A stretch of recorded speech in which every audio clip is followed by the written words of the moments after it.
From the New York Times, I'm Sabrina Tavernisi, and this is The Daily.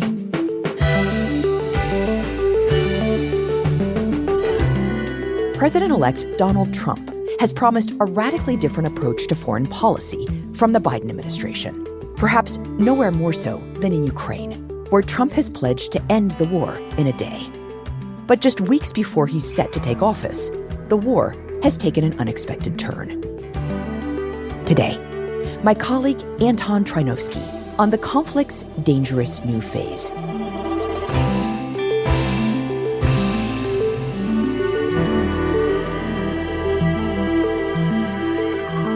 It's Monday, November 25th.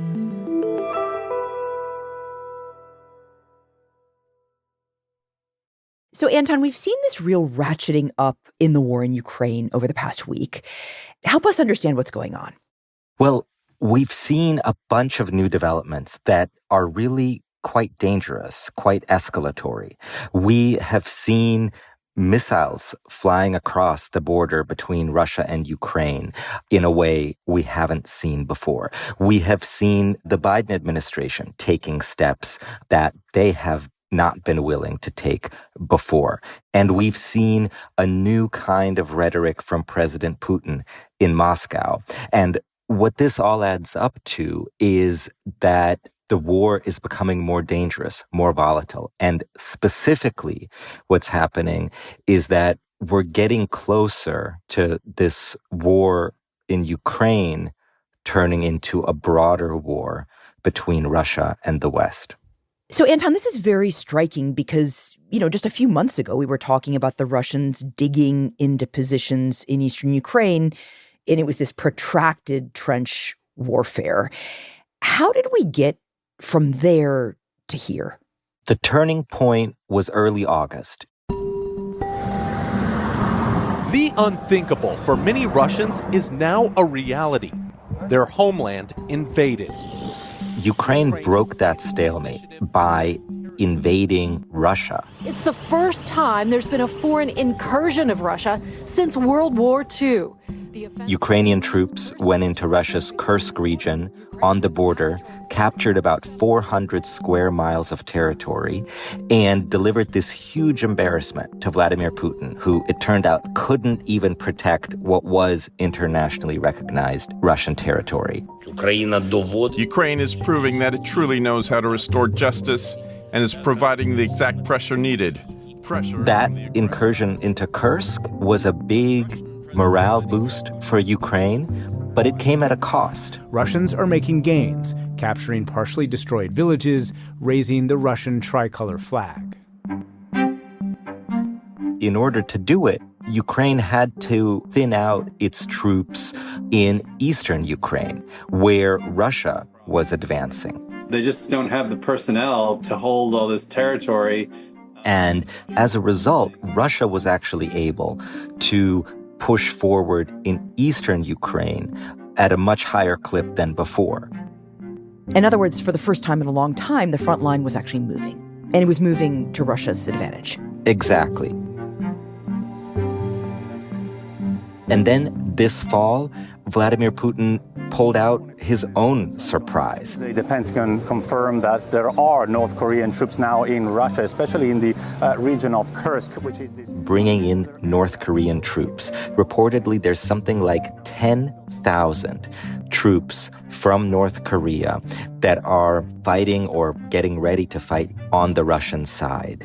And that was a really remarkable moment, right? Because suddenly it's about more than just Russia and Ukraine. There's a third country involved. Exactly. And think about North Korea, how important that country is strategically as a nuclear-armed adversary of the United States, and what it shows about how close the strategic relationship between Russia and North Korea has become.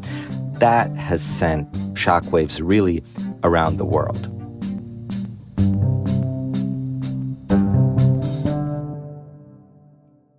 Okay, so you've laid out this pretty major shift in the war. But of course, all of this was happening in the months leading up to the U.S. election, won, of course, by Donald Trump.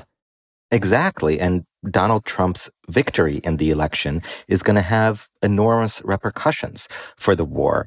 Remember his campaign. He refused to say that he wanted Ukraine to win the war. He promised to end the war in 24 hours, which was widely seen as him being open to a deal that could essentially sell Ukraine out to Russia. He brought on J.D. Vance as his vice president, who has been extremely critical of American support for Ukraine. So you've had so many signals coming from the Trump camp that his presidency will be much tougher for Ukraine than the Biden presidency was. So Trump's election, in other words, was very bad news for the Ukrainians because the Americans, and Biden in particular, was their biggest ally, and he's gone. Yes. So when Donald Trump won, President Zelensky in Ukraine swung into win over Donald Trump mode. And, he was one of the first world leaders to have a phone call with him. He tweeted congratulating Trump on impressive election victory. And so there's a hope in Ukraine that Trump will still want to support their fight, that supporting Ukraine will be kind of a way that Trump projects American strength globally. But still, I think there's a huge amount of concern among supporters of Ukraine everywhere that Trump will just see it as much less of a national interest for the U.S. to allow Ukraine to keep fighting and somehow defeat Russia in this war. Right, which by definition is good for Russia. So tell us how Putin and Russia are thinking about this Trump win. So to step back for a sec, Putin's fundamental bet throughout this war has been that at the end of the day, Russia cares more about Ukraine and is willing to sacrifice more to win in Ukraine than does the West, than do the United States.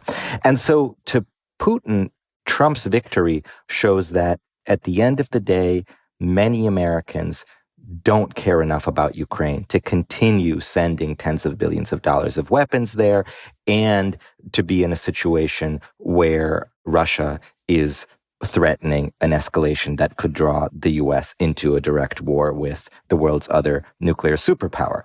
At the same time, it also brings Putin closer to something he could call victory in Ukraine, because Putin's primary goal at this point is not to capture more territory. His main goal is some kind of deal that would allow him to end the war and say he won it. Okay, so basically with Trump's victory, it really seemed like things were on a glide path to exactly the kind of outcome that Putin wanted. Not quite. Because for one thing, Donald Trump is not in power yet. And the Biden administration has been very clear on seeking to continue to support Ukraine. That became even more clear in the last couple weeks when President Biden made a really important shift in his own policy.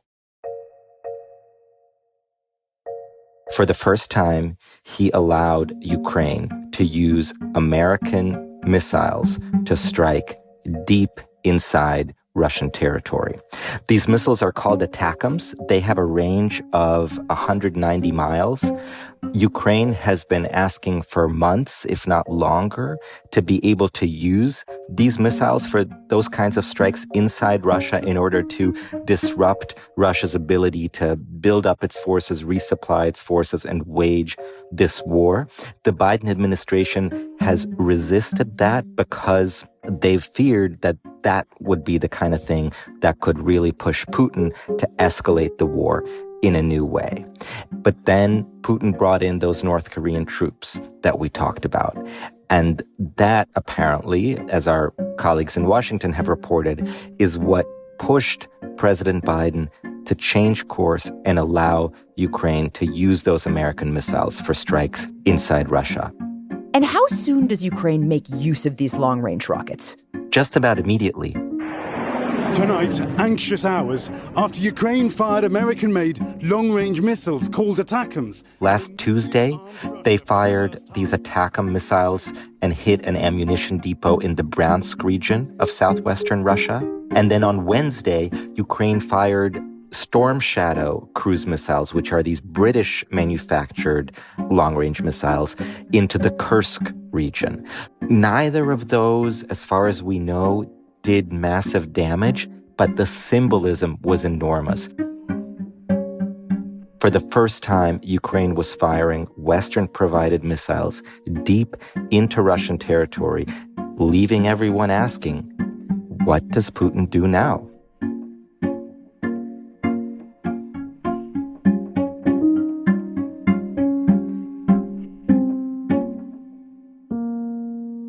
We'll be right back.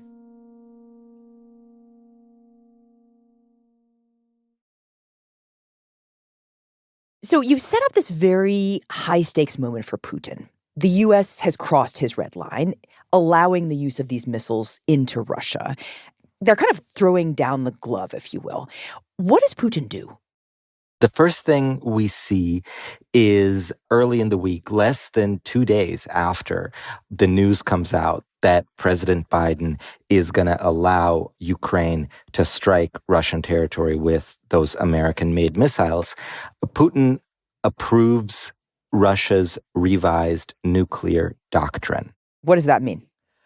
So it sounds bureaucratic, but it's actually pretty serious. The nuclear doctrine defines how and when Russia would consider using its nuclear weapons. And remember, Russia has a massive stockpile of nuclear weapons. So Putin revises this doctrine to lower the threshold at which Russia would consider using nuclear weapons. And not just that, he also updates it to say that an attack from a non-nuclear state, if backed by a nuclear power, will be treated as a joint attack on Russia. A looser trigger, so to speak. And specifically, it relates to Ukraine because Ukraine, not a nuclear power, but the United States is a nuclear power. Exactly. Putin has this enormous nuclear arsenal, but he hasn't been able to figure out how to use it effectively as a deterrent against the U.S. And so that's what this new doctrine is about, finding a new way, basically, to scare Americans. And it seems that it did, in a way. Last Wednesday, the U.S. Embassy in Kyiv issued this urgent warning saying that Russia might launch a significant air attack and closed its embassy and told employees to shelter in place, which was a really rare move. Obviously, Kyiv has been attacked many, many times during the course of the last almost 3 years. And for much of that time, the embassy has been operating. So closing the embassy was another signal that things were getting even more dangerous. So what happens? Was there an attack? So on Thursday, there was. Russia raised the stakes in the war against Ukraine by firing an experimental ballistic missile. And it's the first of its kind to be used in this conflict. And Russia does something it hasn't done since the start of the war, which is to use a new missile, something similar to the kind that's used to deliver strategic nuclear weapons. It has a range of 3,000 miles. That means it's a weapon that could be capable of reaching targets across Europe. We're talking about something that would be used for a large-scale nuclear attack. And it uses this missile to strike in a Ukrainian city, Dnipro. This is a kind of missile that releases multiple warheads. So you see in videos of this attack, these multiple glowing orbs kind of dropping one after the other. It's the kind of missile developed to do really massive damage. To be clear, this particular missile didn't have nuclear warheads in it, but think about the message that that's sending. And on top of all that, these warheads are designed to attack at hypersonic speeds, meaning multiple times the speed of sound. Interesting. So air defenses don't work against them. Exactly. And so it was all about sending this signal that Russia was ready to respond and ready to escalate further.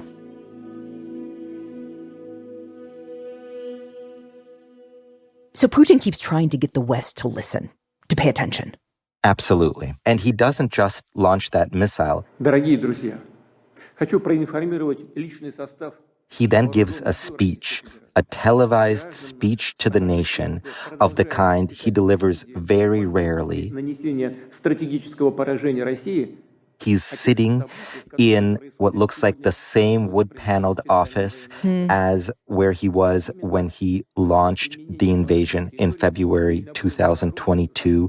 He looked pretty tired, pretty weary, aggrieved, and he says, Мы считаем себя вправе применять наше оружие. we consider ourselves entitled to use our weapons against the military facilities of those countries that allowed their weapons to be used against our facilities. Позволяют применять свое оружие против наших. In other words, a direct reference to what happened with Biden allowing the use of the ATACMS. Exactly, last week. Оперативно-тактическими ракетами атакам с производства США. And so it sounds like what he's saying here is that he would be willing to attack the U.S. Yeah. You know, it's the kind of threat he's made throughout this war kind of vaguely, but this is the most explicit we've heard him say this.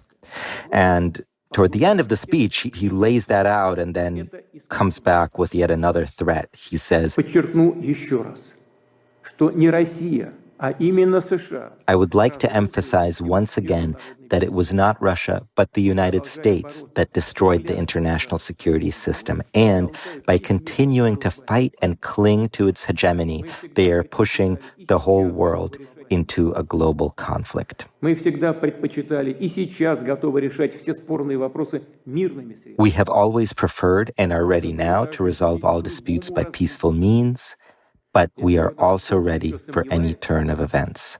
If anyone still doubts this, make no mistake, there will always be a response. Ответ всегда будет. So this is pretty remarkable and seems pretty frightening. What did you make of it, Anton? I mean, you've been following Putin for a long time. Yeah, I mean, Putin has been making threats toward the West, including with veiled references to his nuclear arsenal since day one of the invasion. But what makes this situation, I think, particularly concerning is the specificity of it. You know, Putin's previous threats have been quite vague. And so that's the concerning thing here. So what does all of this mean for the possibility of an end to the war, of a settlement like we've been talking about? Well, it's definitely a strange moment because people have been talking more seriously about the potential for a settlement and how that would look than really at any point since the early months of the war.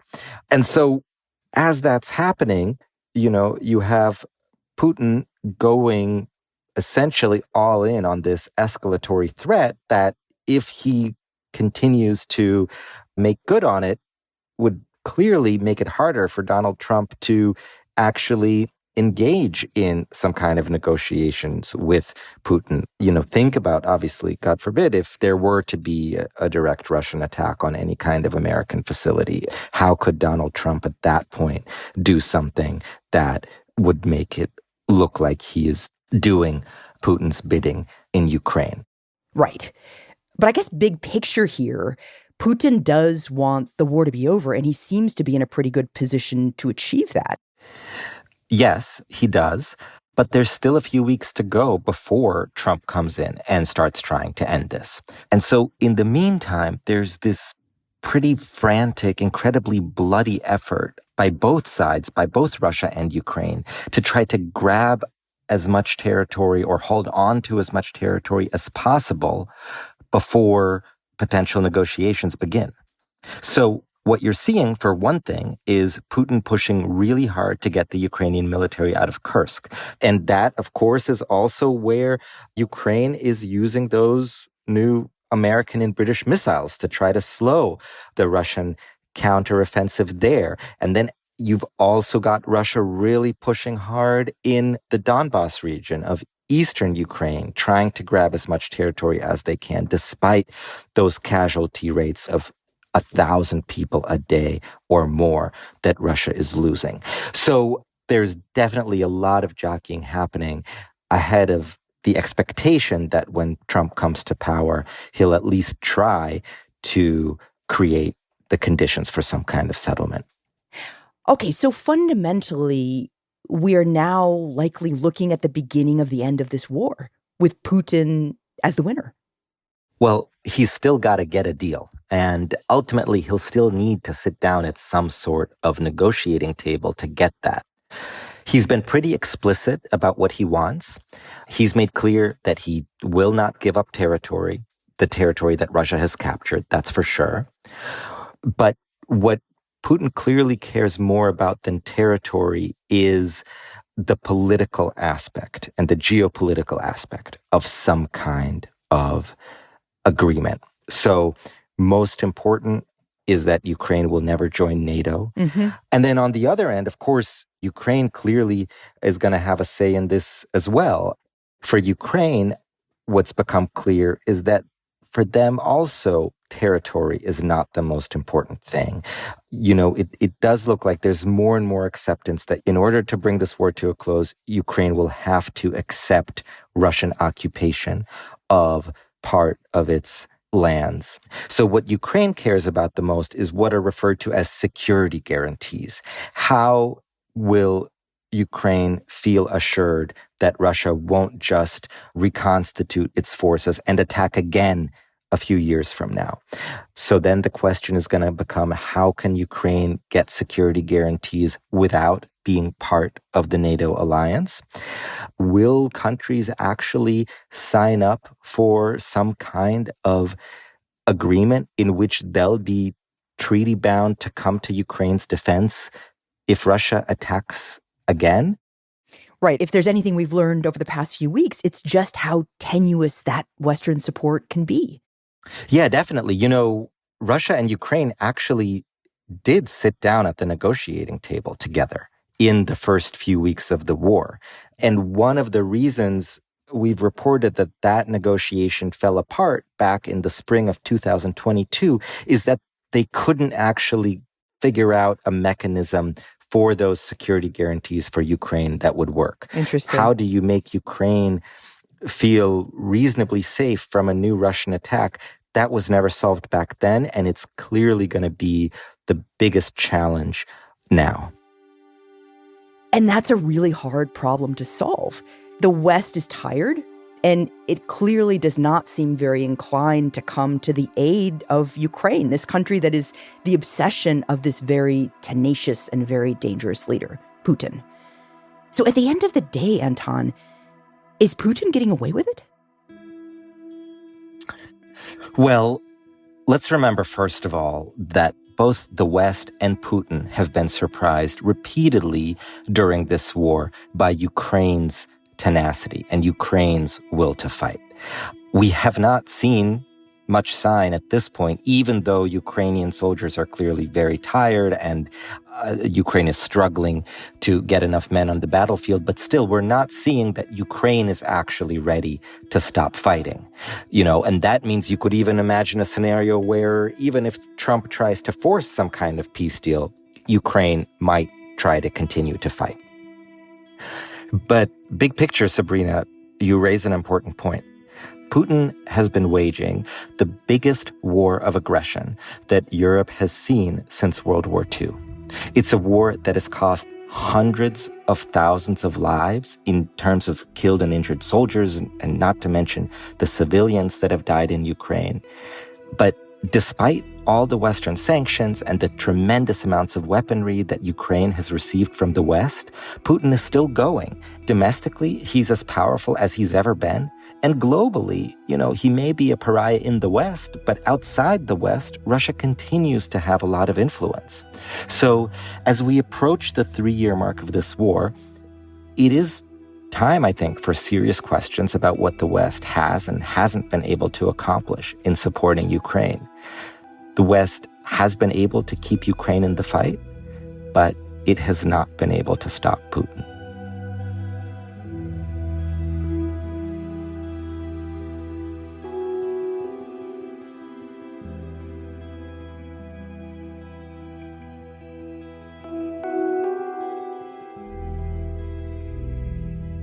Anton, thank you. Thank you, Sabrina.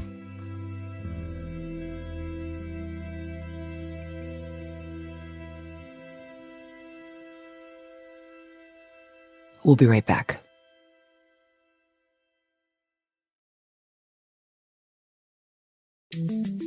Here's what else you should know today. President-elect Donald Trump has picked Scott Bessent to serve as Treasury Secretary. Bessent is a billionaire hedge fund manager who once supported Democrats, but now endorses the Republican agenda of cutting taxes, rolling back federal regulations, and enacting the sweeping tariffs that Trump has promised. He'll also oversee trade talks with China. The selection came after weeks of debate by Trump and his advisors about who should win the most prominent economic job in his administration. Today's episode was produced by Rob Zipko, Asta Chaturvedi, Michael Simon Johnson, and Will Reed. It was edited by Maria Byrne and Patricia Willings, with help from Michael Benoit. Contains original music by Marian Lozano and was engineered by Alyssa Moxley. Our theme music is by Jim Runberg and Ben Lansberg of Wonderly.